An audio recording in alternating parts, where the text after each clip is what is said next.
On this episode of AVWeek, how AI will impact the AV industry, the shrinking size of bezels on video wall displays, and the impact of the coronavirus on Integrated Systems Europe. All that and more. Next on AVWeek. The network for the AV industry. What are you listening to? This is AV.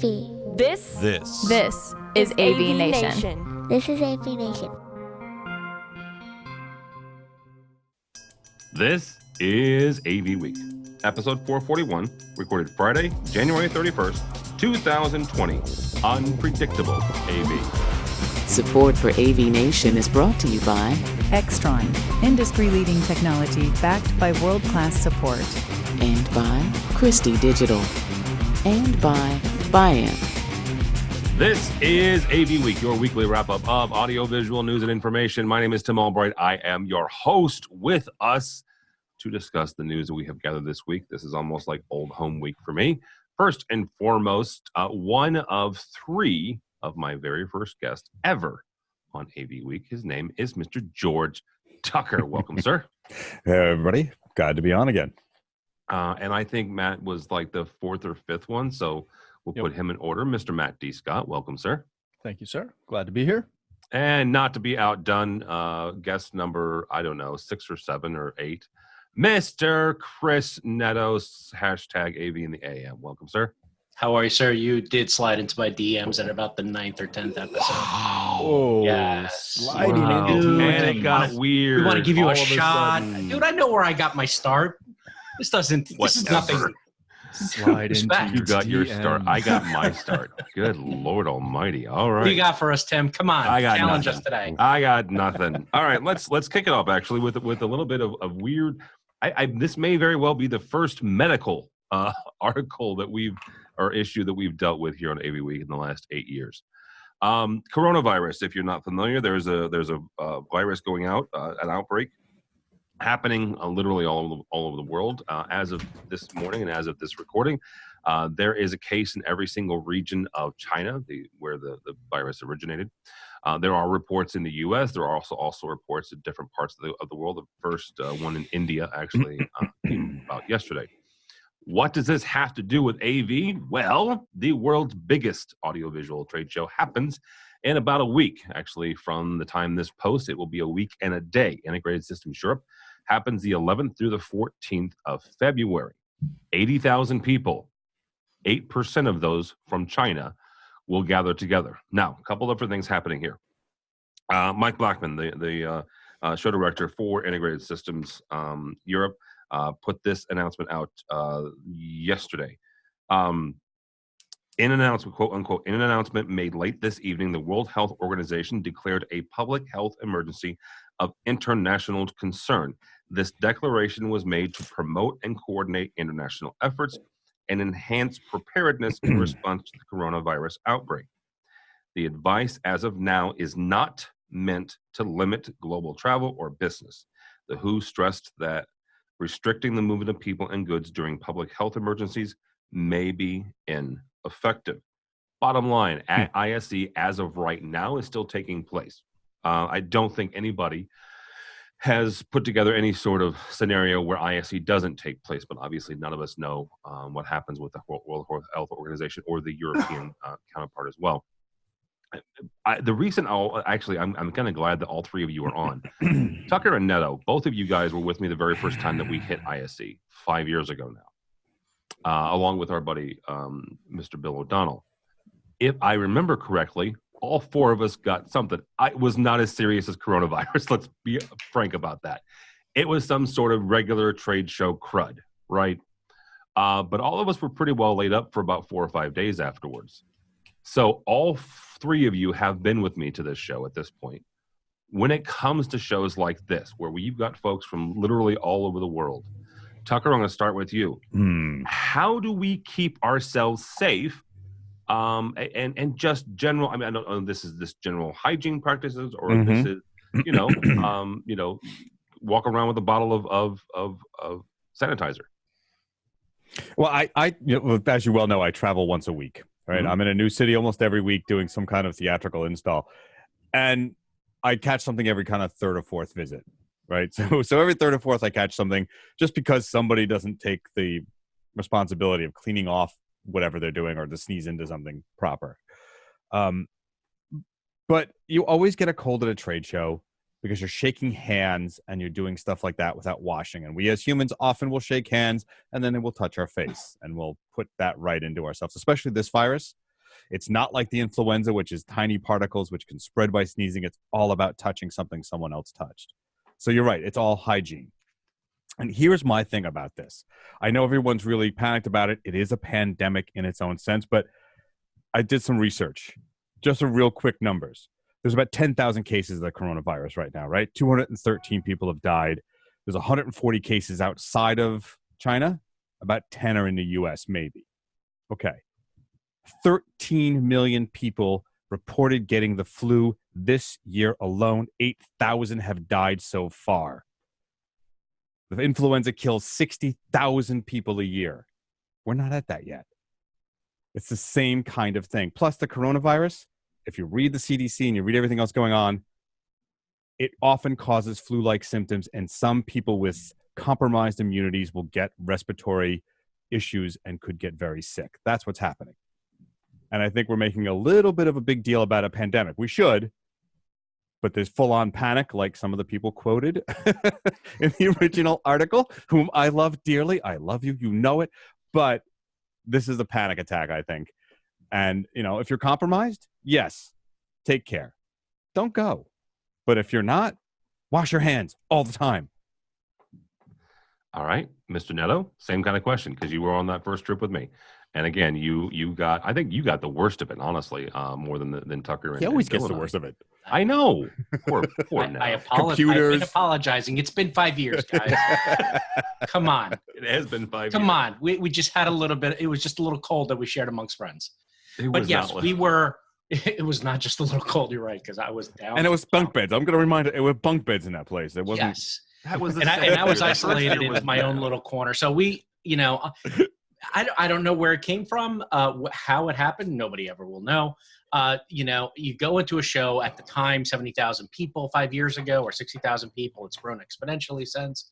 A lot of, for us, for what I was doing at the time, walking into booths and shaking hands and, a little bit more, maybe more than what the average user would be doing, because unless I was exhibiting, because exhibitors are, they're out there doing different things. But yes, you're on the show floor. There's a lot of people. It's tight quarters. I forget. I saw something on Twitter today about the men's bathrooms at these trade shows are ridiculously long and horrible kept up wise, because we know that there's an imbalance in everything. So you go into the bathroom and there's just like 1,000 guys in the bathroom, whereas the women's bathroom is not as busy, and obviously that's an issue unto itself. So we're dealing with get in, get out. You're trying to wash your hands. There's, is there paper to wipe your hands after you're done washing them? You're wiping them on your jeans. It is what it is, right? But that trip in particular, I got a cold. I got a nasty cold. I kept myself away from everybody. I still spread it to everybody. Went to find a pharmacy, got whatever I could there in Amsterdam, and then the most embarrassing thing that has ever happened to me, I went on a plane. I was on Icelandic Air going to Reykjavik, and I tried my hardest not to cough, and I let out one little – the lady next to me whips out the surgical mask. I put the blanket over my head, party over. I wake up in Reykjavik, and I feel horrible because she thinks I got the cooties or worse. Now, this is a disease. It's not to be made light of. I had a standard cold, right? You can't get away from it. It's kind of a breeding ground. And I think the fear is you got a lot of people coming from different places, right? And we've all seen the movies of how things spread. Oh yeah, right? totally. It takes one guy at a stadium coughing on another person. Next thing you know, you have We're all dead. You have the plot for a movie. Yeah. It's going to be tough to control. It's tough to do it. I wish anybody who's out there to obviously be safe. Most people that are parents probably have enough Purell stockpiled somewhere in their house and wipes and all that sort of jazz. You know what I'm saying there, Mr. Scott, that you can go and probably not only use it for yourself, but hand it out. It's just going to be really tough to keep up with that schedule, constant moving, lines to go to the bathroom. it's going to be a tough place. All right, so let's bring in Mr. Scott because Matt's the one who's been with me the last 3 years. There we go. Oh man! So if you're not watching the video, And it's the only mask that'll work, actually. Mr. Scott has on a what Respirator. level of mask is that? This is a level 3 respirator. I'm good to go. Okay, Can you so hear me at all? No. are you worried about this first and foremost? And second, Did you is see my mask? I saw your mask. Yes. I don't Either know if he's I can going get to through a security rave with that. or Ooh. one of them crazy dance party things. Or Didn't see any Vicks rub in there, so. No, you in put that on the Amsterdam? inside. Yeah. oh boy, please. I honestly don't know if I am. I don't know if I'm concerned. I'll tell you this much without trying to sound too bad. I don't know if I'll go into the LED wall. I believe that's Hall 14. Hall 8. Hall 8. I Hall don't 8. know if I'll go in there unless we are covering something back there. Just As out of right now, we have nothing, but that's Yeah, the so week is still early. I may not go back there just for kicks and giggles. I'm not overly concerned about it. What will be interesting to me is if Amsterdam or the Netherlands decides to do something about incoming flights. Yeah. The U.S. has done a lot of that. Canada has done a lot of that, followed suit. I'm told that the U.K. is on the verge of canceling flights if they have not already. That's where it's going to get entertaining, is seeing where they're coming in. I know in my home province of Ontario, they just reported the third person confirmed with it. And as George said, it's currently nowhere near as bad as the common cold. Or influenza. Influenza, as far as severity and loss of life. That being said, there's no cure for this. Not that there, a lot of it's fear mongering. A lot of it is also common sense. What I kind of almost want to have a ticker on is how many masks we see at the show. How many people walking around with the surgical masks, or with the larger mask like the one I had on. It's going to be very entertaining, and I might have to bring mine just for a joke. Well, you do know that anything but your respirator won't work. Oh yeah, of course. Because these are not.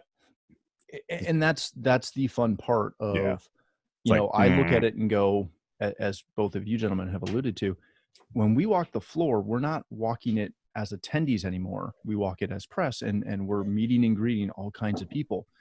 And I don't know, do we do like the elbow hit or I really don't know. It's very, very interesting.